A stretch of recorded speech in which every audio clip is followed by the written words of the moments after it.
Hi guys, இன்னைக்கு நம்ம பார்க்க போகிற ரெசிபி என்னன்னு பார்த்தீங்கன்னா டீ கடை கஜரா. கஜரா எப்படி செய்கிறதுங்கிறத வாங்க காய்ஸ் நம்ம இப்போ பார்க்கலாம். அதுக்கான பொருளை இப்போ நான் சொல்ல போகிறேன். வாங்க காய்ஸ். அதுக்கு தேவையான பொருள் மைதா வேணும். மைதா ஒரு கப் எடுத்திருக்கேன். நீங்கள் எந்த கப் அளவில் எடுக்கிறீங்களோ அந்த கப் அளவுலேயே நீங்கள் எல்லாமே சேர்த்துக்கணும். அதுக்கப்புறம் வர பொருளையும் அதே கப் அளவுலேயே நீங்கள் போட்டுக்குங்க. நான் இப்போ ஒரு 200 அதாவது அந்த கப்புனா 200 ml இருக்குன்னு நினைக்கிறேன்.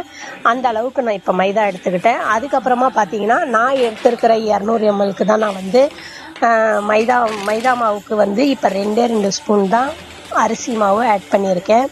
நீங்கள் எந்த அளவுக்கு மைதா மாவு எடுத்துக்கிறீங்களோ அந்த அளவுக்கு நீங்கள் ஒரு 4 ஸ்பூனோ 5 ஸ்பூனோ அந்த மாதிரி ஆட் பண்ணிக்கலாம். நான் இப்போ 2 ஸ்பூன் எடுத்திருக்கேன். அதுக்கப்புறமா பார்த்தீங்கன்னா ஒரு 3 ஸ்பூன் நம்ம ரவை ஆட் பண்ணிக்கலாம். ரவை ஏன் ஆட் சேர்க்குறோன்னா கொஞ்சம் முறுமுறுன்னு இருக்கும், நல்லா சாஃப்டாகவும் வரும், அதுக்காக தான். அதுக்கப்புறம் பாருங்க, சர்க்கரை நான் இப்போ எடுத்திருக்கிற பவுல் மைதா மாவு எந்த பவுலில் எடுத்தனோ அந்த அளவுலேயே சர்க்கரை இப்போ எடுத்திருக்கேன். அதில் ஒரு 4 ஏலக்காய் போட்டு மிக்சியில் அடிச்சுக்கலாம். இப்போ நான் உங்களுக்கு இனிப்பு கம்மியாக வேணும் அப்படின்னா நீங்கள் கம்மியான சர்க்கரையை ஆட் பண்ணிக்கோங்க. இப்போ ஒரு பவுலில் எடுத்திருக்கீங்கன்னா மைதா மாவு, அதில் அரை பவுல் எடுத்து போட்டால் போதும். ரொம்ப நிறையா போட்டிங்கன்னா இனிப்பாக இருக்கும். இப்போ நான் இனிப்பு வேணுங்கிறதுக்காக கொஞ்சம் அதே அளவுலேயே எடுத்திருக்கேன். நல்லா மிக்ஸ் பண்ணிக்கோங்க. இதில் என்னன்னா உங்களுக்கு முட்டை, நான் இப்போ இதில் முட்டை ஆட் பண்ணி தான் போட போகிறேன். உங்களுக்கு முட்டை பிடிக்காது, முட்டை சேர்த்தா எனக்கு அந்த ஸ்மெல் பிடிக்காது அப்படின்னு நினைக்கிறவங்க நம்ம சர்க்கரை பவுட்ரு பண்ணுறோம் பார்த்தீங்களா, அதுலேயே ஒரு 4 ஸ்பூன் இல்லைன்னா 5 ஸ்பூன் தயிர் சேர்த்துக்குங்க. தயிர் சேர்த்துக்கிட்டு போட்டிங்கன்னா சூப்பராக சுவையாக இருக்கும், அதுவும் நல்லா டேஸ்டியாக இருக்கும். நான் இன்னைக்கு தயிர் சேர்க்கலை, முட்டை தான் சேர்த்துருக்கேன். அந்த முட்டையிலேயே ஒரு 5 ஸ்பூன் எண்ணெய் விட்டுக்குங்க.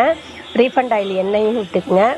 எண்ணெய் விட்டுக்கிட்டு தண்ணி சேர்க்காம நல்லா கலந்துக்கிட்டே வந்தீங்கன்னா இந்த அளவுக்கு வந்துடும். நீங்கள் தண்ணி சேர்க்க தேவையே இல்லை. ஏன்னா நம்ம எண்ணெய் போடுறோம், ப்ளஸ் சர்க்கரை இருக்கிறதுனால முட்டை ஈரப்பதத்தில் சர்க்கரை போட்டால் உருகும். அப்போ உங்களுக்கு நல்லா ஃப்ரீயாக செய்கிறதுக்கு நல்லா வரும். நீங்கள் தண்ணி சேர்த்துட்டிங்கன்னா கொலன்னு ஆகிடும்.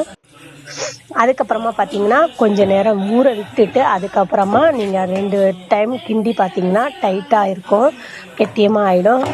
ஏன் நம்ம ஒரு 5 மினிட்ஸ் ஊற விடுறோன்னா நம்ம ரவா போட்டிருக்கறனால ஒரு 5 நிமிஷம் ஊறினுச்சின்னா சாஃப்டாக நல்லா வரும். அதுக்கப்புறம் பார்த்தீங்கன்னா அடுப்பை பற்ற வச்சுட்டு எண்ணெய் ஒரு கடாயில் விட்டுக்குங்க. நீங்கள் சிம்மில் தான் வைக்கணும், ஹை ஃப்ளேமில் வைக்கக்கூடாது. ஏன்னா நம்ம பஜ்ஜிக்கு அதுக்கு முறுக்குக்கெலாம் சுடுற மாதிரி ஹை ஃப்ளேமில் வச்சு அந்த மாதிரிலாம் சுடக்கூடாது. இது மெதுவாக தான் எண்ணெய் காஞ்சி அதுக்கப்புறமா பார்த்தீங்கன்னா போடணும். சும்மா லைட்டாக பபுள்ஸ் வரும், அந்த அளவுக்கு இருந்தால் போதும் எண்ணெய். நீங்கள் ரொம்ப எண்ணெய் சூடு பண்ணி போட்டிங்கன்னா மேலே மட்டும் நல்லா வெந்துடும், உள்ளே மாவாக இருக்கும். அதனால தான் லோ ஃப்ளேமில் வச்சு போடுங்கன்னு சொல்கிறேன். நீங்கள் ரவுண்டு கொஞ்சம் குட்டியாக வேணும்னா போட்டுக்குங்க, இல்லைனா கொஞ்சம் பெருசாக வேணுனாலும் போட்டுக்குங்க.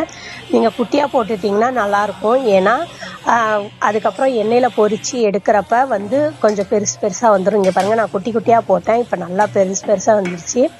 அதுவே உடஞ்சி நல்லா அப்படியே வெடித்து வருது பாருங்கள். நம்ம எதுவுமே பண்ண வேணாம், உருண்டை போட்டால் மட்டும் போதும். அதுவே நல்லா வெடித்து உள்ளே நல்லா வெந்து நல்லா சுவையாக டேஸ்ட்டாக வந்துடும். நல்லா முறுமுறுன்னு இருக்குங்க. டீ கடையில் இது செய்வாங்க.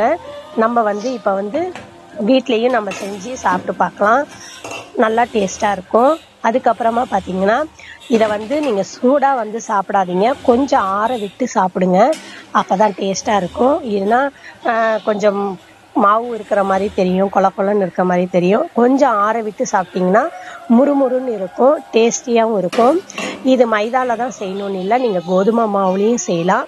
இப்போ நம்ம மைதாவில் என்னென்ன ஆட் பண்ணியிருக்கோமே அது எல்லாமே கோதுமை மாவுலேயும் அந்த மாதிரி செய்யலாம். தயிர் போட்டு நீங்கள் செஞ்சு பாருங்கள் ஒரு டைமு, அதுவும் டேஸ்ட்டாக இருக்கும், நல்லா கிரன்சியாக சூப்பராக இருக்கும். பிள்ளைங்களுக்கு ஈவினிங் நேரத்தில் செஞ்சு கொடுங்க, பிள்ளைங்க விரும்பி சாப்பிடுவாங்க. அப்புறம் நம்ம சேனலை லைக் பண்ணாதவங்க லைக் பண்ணி சப்ஸ்கிரைப் பண்ணுங்கள். நீங்களும் ஒரு டைம் முயற்சி பண்ணுங்கள். பாய்.